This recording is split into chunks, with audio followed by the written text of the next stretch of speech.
Nowadays, Capcom is doing very well in the fighting game department.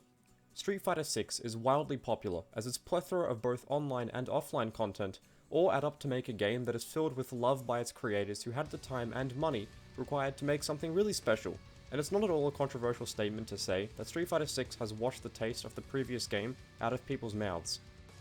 Street Fighter V Champion Edition is the final revision of Street Fighter V, and it's a pretty complete package if you like fighting games. With 40 characters, 34 stages, and over 200 costumes, there is a hell of a lot of stuff to do in this game, be it online or offline. But it wasn't always this way.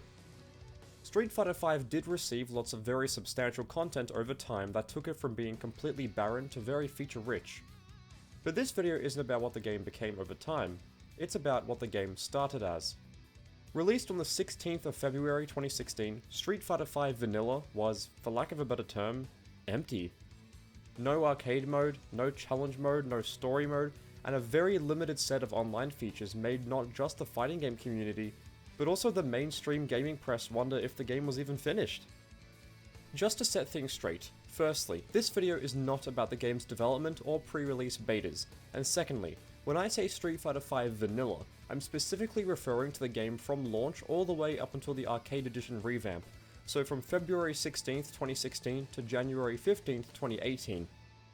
In the grand scheme of things, this video is meant to remember what the game was like during its time as the brand new Street Fighter game, before any major updates, DLC or revisions came along, but I will be mentioning Season 2 of the game a bit later on. I managed to find a version of the original release of the game on PC for me to explore, and as you obviously can't legitimately play vanilla Street Fighter V anymore, I had to find a third-party download online. If you're interested in playing this outdated and kind of archaic version of the game, I'll leave a link in the description to where you can download the game and give it a shot if you're like me and want to take a trip down memory lane. With all of that being said, let's explore Street Fighter V Vanilla. Before we discuss in detail what didn't make it into the game, let's discuss what did make it in. First up is story. While not containing the proper cinematic story mode that would come later on July 1st, 2016 as free DLC, this mode contains the individual story chapters for each character. They are all very short, and they usually contain a pretty quick intro followed by 2 to 4 fights and then an outro. It doesn't matter how many fights each characters receive, because they are all very short. These story chapters are extremely easy, and a literal baby was able to beat one of them, that's how easy they are. The artwork was drawn by Capcom's legendary artist Bengus, who created the character artwork for games like Street Fighter Alpha and Marvel vs. Capcom 2. Speculation about Bengus being under a very strict deadline ran rampant back in the day, due to the simple nature of his artwork, and fan reception overall to said artwork was pretty mixed. The Versus tab is exactly that, a way for you to play offline with another player. However, for some weird reason I wish I knew, only player 1 can rematch in vanilla. This led to player 2s in tournaments having to signal to player 1 that they wanted to keep playing. And you can't even play against the CPU, Versus is only against another player. Next up is Survival, and this mode caused controversy on launch. The reason for this is because if you wanted to get new colours for your characters, you had to play Survival mode. Since there was no arcade mode in the game, this is the closest you can get, and players back in 2016 hated this. There are 4 courses you can choose from. Easy is 10 stages long and gives you colour 3 for any character that you beat it with. Medium is 30 stages long and gives you colours 4, 5 and 6. Hard is 50 stages long and gives you colours 7, 8, 9 and 10. And finally, Hell, before the name was changed to Extreme in an update, is 100 stages long and gives you experience points for the character you beat it with, so no new colours. People hated this back on launch, and before Capcom gave you the option to just outright buy the colours with real money, you had no choice but to grind for them with this mode. However, I'll be fair here and say that I love the bonus system they incorporated into Survival. After every fight, you can choose between a buff that helps you in the next round, like more health, damage, less stun, etc. Or you can choose a debuff that will give you more points if you manage to win the next fight. You use your score as currency to purchase these abilities, and there's an element of risk-reward, because you can choose to have a smaller score with an easier playthrough by using buffs, but you can also forego the use of bonuses for a potentially higher score. I always choose to either increase my health or damage output, and I love how the game gives me this opportunity. Challenges is listed on the menu, but it wasn't finished in time for the game's release. Honestly, I still find it pretty shocking that a major part of the menu literally wasn't finished in time, and it confused me a lot as a kid. I remember wondering if I had to unlock it somehow, like the bonus supplementary material found in Street Fighter 4. But nope, the mode just wasn't in the game on launch, just wasn't finished in time. Training is pretty self-explanatory, as it contains the game's training mode, duh. The mode itself is pretty good, however, and you can change your starting position, input display, attack data, meter gain, and a whole lot of other settings which are commonplace for fighting games. Battle settings lets you select your player icon, title, favorite stage, and more, but the most important feature is selecting your character. Street Fighter V didn't have a character select screen before an online battle like Street Fighter 4 did. Rather, you select your character in advance, and this is done to reduce loading times, which is a smart idea. CFN, or Capcom Fighters Network, is a mode where you can follow players, search for replays, and check the online leaderboards, among other things. However, I'm unable to verify if this was in the game on launch. I managed to find a video of someone who, on the game's launch day, February 16, 2016, uploaded a video to YouTube going through all of the menus, and in his video he claims that the CFN wasn't up and running yet, but he could be wrong and my memory is a little bit fuzzy on this one. Shop is the in-game marketplace where you can buy new content like characters, costumes, colors, etc. Or you would have been able to if the mode had been finished in time. Like challenges, the shop was still being worked on during the game's launch, which meant there was no extra content to gain or work towards outside of grinding survival mode over and over again for new colors. However, I do love the shop artwork, mainly because the bananas at the storefront seamlessly blend into Ken's hair. I bet you didn't even notice that they were there. Battle Lounge is the online lobby system, but you could only make a lobby with one other player in vanilla Street Fighter V. While it was later expanded to allow up to 8 players in a single lobby, you could only have 2 in vanilla, which is pretty appalling. You can't even spectate an online tournament in this mode. Ranked match and casual match are self-explanatory, and the ranking system had been overhauled completely when you compare it to Street Fighter 4. That game had letter grades that followed the standard grading system you recognize from education, but Street Fighter V decided to go with proper ranks that start off small, but gradually increase to something really impressive.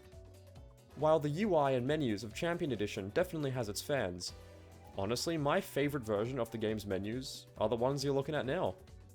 There's something about the light blue color scheme, world map in the background, and diverse panels that are very visually appealing to me, and I love how everything is put together. You might be wondering what these icons are in the top right, so let's break them down. LP, no not the rapper, is short for League Points, and these are the points you earn from playing Ranked mode. The purple F circle represents your fight money, and some of you may remember this. Before launch, Capcom announced Fight Money, or FM for short, and this was virtual currency you would earn for playing the game that allowed you to unlock new content like new characters for example. The payout you got in vanilla was a lot better than future editions, and it added lots of excitement and fun to the game, which honestly Street Fighter V vanilla didn't have a lot of. The green Z coin above Fight Money represents Zenny, the cancelled in-game currency. Zenny was meant to be purchased with real money, and then you would use it to buy in-game items. You know how Street Fighter 6 has that weird in-game currency called fighter coins? That's exactly what Zenny was meant to be. However, this feature was never implemented, as Capcom's director of brand marketing and esports Matt Dahlgren explained. The feature just wasn't shaping up to be as stable as we would have liked. We decided to go with a more tried and true formula using the native PlayStation and Steam stores. What was most important to us was that our value proposition that we promised to our fans up front still remained exactly the same. Given the instability we had before, we just wanted to go with the safe option for a payment system. I think this is a rare instance of a major gaming corporation like Capcom doing something pretty consumer friendly. Sure, it's still a microtransaction at the end of the day, but I'd rather buy something directly from Steam in Street Fighter V with real money, rather than be nickel and dimed by fighter coins in Street Fighter 6. All of that made up Street Fighter V on launch, and it's really not a lot. This game was released at full price around the world, and I even got the Steelbook edition for $100 back in the day. After years of waiting, us Street Fighter fans didn't really get that much content. The elephant in the room for fans, especially those who are on the more casual side of the FGC, was Street Fighter V's lack of an arcade mode. Forbes even claimed that charging users $60 for the game was criminal, and that it was shocking that there was no arcade mode. In another Forbes article that released 2 days after the game came out, a Capcom spokesperson told the business outlet that they were looking into adding arcade mode to Street Fighter V and that more info would come shortly. But since the mode was only added 2 years after vanilla came out, it's safe to say that the promised information never came. Another part of Street Fighter V that wasn't in the game on launch were the post-KO stage transitions.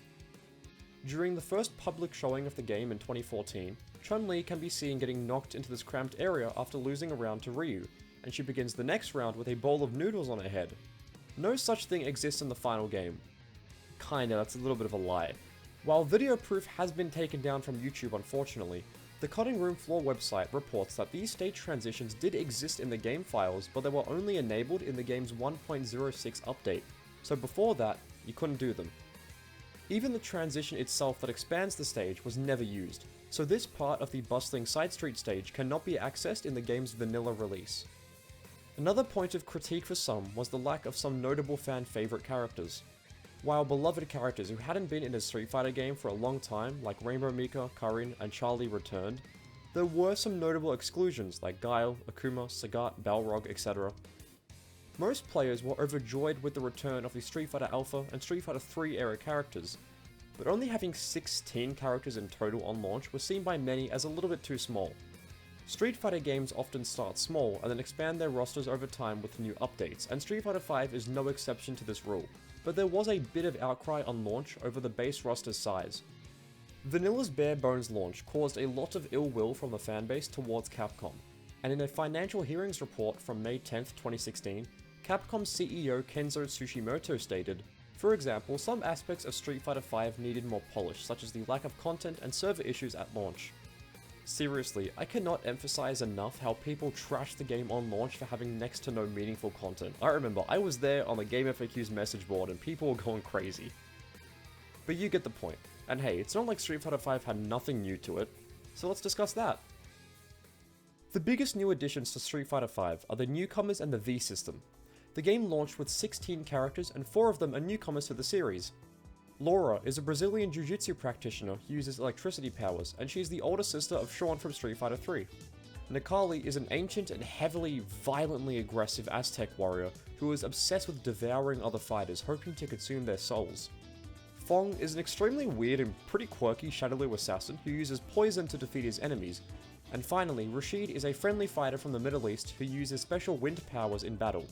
These 4 newcomers all stand apart from each other visually, and they play completely differently. Laura mixes command grabs in her projectile for extremely effective mix-ups. Nikali is a sort of all-round fighter who uses his strong close-range attacks for big damage. Fong uses poison traps and specials to play very defensively and damage the enemies slowly over time. And Rashid is a rushdown mix-up character who uses a combination of mid-range projectiles and close-range normals to keep the pressure going. As Street Fighter V was a very offensive game, especially in Season 2, which we'll get to later, it makes sense that Capcom designed their newcomers to promote a more aggressive style of play. As for the V system, this is the brand new mechanic introduced in Street Fighter V, but it's comprised of smaller systems that all add up to something greater. First up is the V skill. By pressing both medium attack buttons, you can perform a character-specific skill. Ryu can parry, Nikali has a ground pound, Rainbow Mika can give a riveting speech that increases the damage of her command grab, etc. Of course there are V skills that are way better than others, but most of them feel useful in an actual match. Some of these skills have never appeared in the series before, so they provide new and interesting ways for pre-existing characters to approach not only new matchups, but also older ones too. The V meter is how you can use a V reversal or V trigger. The former is performed with either all 3 punches or all 3 kicks when you're blocking, it depends on the character, and your character will use some of the meter to get the enemy away from them. If you press both heavy punch and heavy kick when the meter is filled all the way up, they will activate V trigger. This is a powered up state that grants characters new moves, combos, and attack properties. For example, Zangief's V trigger lets him pull enemies into him for an air SPD or a ground combo. V-triggers will run out over time however, so in theory you can have more than one per game, except for Nikali, because his V-trigger isn't infinite. If a button can be special cancelled, then you can also cancel it into a V-trigger, so this means you can incorporate V-trigger activations mid-combo as a combo extender tool as well as a buff. What's also new about Street Fighter V's gameplay is the crush counter system. Let's say you block a big Shoryuken and you want to punish the enemy when they land. If you use a heavy attack, your move will be a crush counter, meaning you can go for huge combos and even bigger damage. This emphasizes the use of heavy normals to not only punish failed attacks but also in neutral. Attack priority in Street Fighter V Vanilla always prioritize the heavier attack, so if 2 moves hit on the same frame, the heavier button would always win the exchange. V-triggers and the crush counter system definitely had their fans, but there was also a lot of criticism focused on these game mechanics. Unhappy fans would complain about how crush counters apparently forced you to only use heavies to beat out other moves, leading to a very linear and predictive playstyle, and V-triggers would often lock tools that characters used to have in previous games behind a wall. These mechanics will either sound horrible or awesome depending on your opinion. But there was a highly controversial thing about Street Fighter V that was universally ridiculed: the input lag. According to DisplayLag.com's fighting game input delay chart, Ultra Street Fighter 4 has 4.5 frames of input delay, which is excellent, but unfortunately for Street Fighter V fans on launch, the game had 8 frames of input delay. This may not seem like much if you don't know much about input delay, but in actuality, 8 frames of lag is horrible. According to an Event Hub's article, Street Fighter V's producer Koichi Sugiyama stated that the 8 frames of lag was an intentional design choice when speaking with Japanese FGC stream Topanga TV. But only 5 days later, former Capcom employee and FGC legend Combo Fiend stated that Sugiyama's comment was a misunderstanding and that 8 frames of lag was not a deliberate design choice. Judging from the comment section on these articles, fans weren't happy about the miscommunication between Capcom Japan and Capcom USA, and this debacle only served to worsen the game's already sour reputation. Another point of critique for the game was the simple nature of its execution. Throughout the years, FGC content creator Born Free has been interviewing pro players to publish their thoughts and opinions about the games they compete in, and his interviews with pros like GamerBee, Flo, Justin Wong, Filipino Champ, Snake Eyes, and more all provide a unique insight to the pro reception to Street Fighter V. When Season 2 of the game began, Born Free's interviews became increasingly more entertaining than they already were, and it's because the pros weren't being positive about the game. In one such interview, GamerBee claimed that Street Fighter V was an esports game, meaning that Capcom prioritized pleasing the spectators and casuals watching the game, rather than the players who were actually competing, and that the execution was made so that anybody could do it. So for my understanding is the Street Fighter V is the esport game. They want to make Street Fighter V more like an esport game. So Okay. you have to please the audience, not players. You can't make the game so hard. You should make the game easy so everyone can understand. Yeah. Easy to understand, easy to play with. When it came to the new season of the game, Flo expressed his dislike for it. Season 2 kind of sucks Why? because of what the game has turned into. Like, Season 1, there was still, a lot of explosiveness, but it wasn't 100% about the explosiveness. Yeah. Now, it's like, your neutral game doesn't really matter because, the best characters, Laura, Balrog, Urien, they don't care if they lose neutral because they're going to have X Factor at the end of the round anyways. Yeah. They don't care if they lose the 50%, the 60%, because by the time that they have V-Trigger, they have their comeback factor, and all this stuff is doing 100%. Justin Wong also expressed his opinion that Season 1 was better than Season 2 due to the former's more useful defense options. So I obviously like Season 1 more because there was a little bit more defensive options. Okay. So Season 2 is obviously more towards aggression and just more excitement for people to watch. Because I guess when you come down to it, like if you want people to like enjoy watching Street Fighter that doesn't know anything about it, you kind of want to see some brawls. And Brian F. even went as far as to say that Capcom did not care about balance. They didn't really want the game to be balanced, I don't think. I think they just wanted to shuffle who you see on screen and make it exciting for viewers. I don't think the players' opinions really matter much, or how you feel while playing, because the game is just so stressful. It's safe to say that Season 1 was vastly preferred by the pros due to its defensive options and smaller impact on randomness, for lack of a better term. While Street Fighter V's core mechanics such as the V system and general gameplay obviously couldn't be changed or removed, the game slowly but surely did improve over time in the eyes of fans. Looking back on it, I'm sure what I'm about to say will upset the hardcore Street Fighter V apologists, but on launch the game was pretty much a dumpster fire, let's be honest. Sure, it performed well, and it was fun to play offline, but the major lack of content severely impacted its standing in not only the fighting game space, but in the games industry as a whole. Street Fighter V Arcade Edition and Street Fighter V Champion Edition kept turning up the heat by adding new modes, characters, stages, costumes, events, and more, and while these were all beloved by the community and myself, even they had their fair share of controversy. The childlike part of my brain desperately wanted to return to Street Fighter V Vanilla to rediscover it for what it truly was, and I hope you enjoyed it just as much as I did. If you made it all the way to the end of this video, thank you so much for sticking through. I hope you enjoyed it, have a cookie, and I'll see you in the next one.